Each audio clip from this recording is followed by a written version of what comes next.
We schreeuwen finale dag, de 11e wedstrijd in de SKS hier op de Snitsermar. En er zijn nog een paar scootjes die in onmerking komen voor de titel. Dat binnen Jereveen, Grauw, Akkerum, Ljouwert en De Lemmer. Maar het binnen de Grauwsters die het vier wij het best uit de start komen. Douwe Visser van Grauw, die pakt je voordaliks de leiding.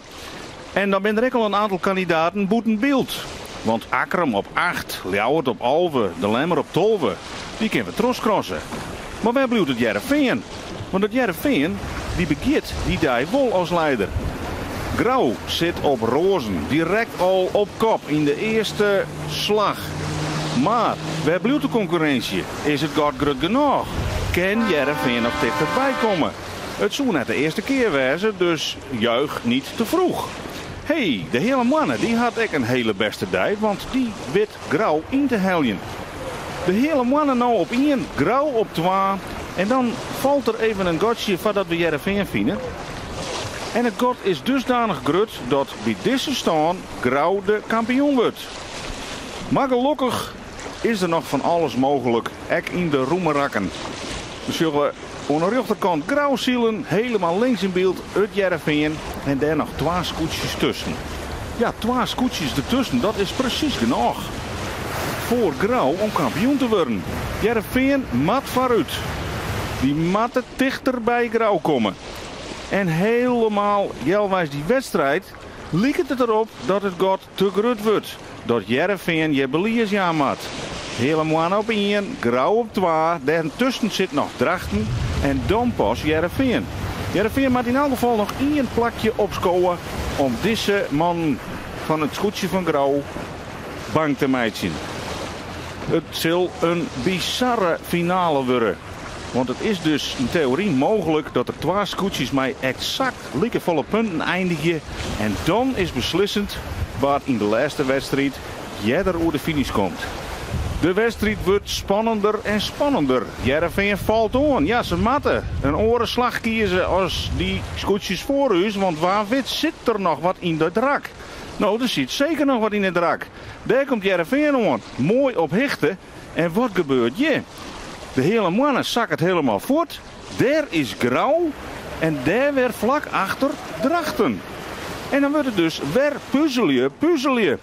Jereveen op het tonnen aan. Het is Grauw op 1, Drachten op 2 en Jereveen op 3.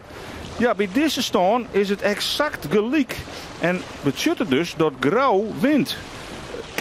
Het kan nog, want als Drachten voor Grauw komt en Jereveen die sluit aan achter Grauw, dan ben de Vensters weer kampioen. Het is haast net te beschrijven hoe spannend het blijft.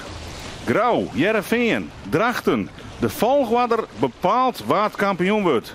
Hey, en daar gebeurt helemaal wat oors, want daar is de hele mannen weer. Van het 4e plak zullen ze in 1 keer naar 1. Grauw der achterdel op 2. Drachten, ja op 3. Nee, want Jereveen kent er van ons. En nou is Jereveen in weer de kampioenskandidaat. Kennen die aansluiten op Grauw, kunnen ze daar blijven. Als ze achter Grauw eindigen zonder dat er iemand tussen zit, gaat de titel voor het eerst naar Sietse Brouwer.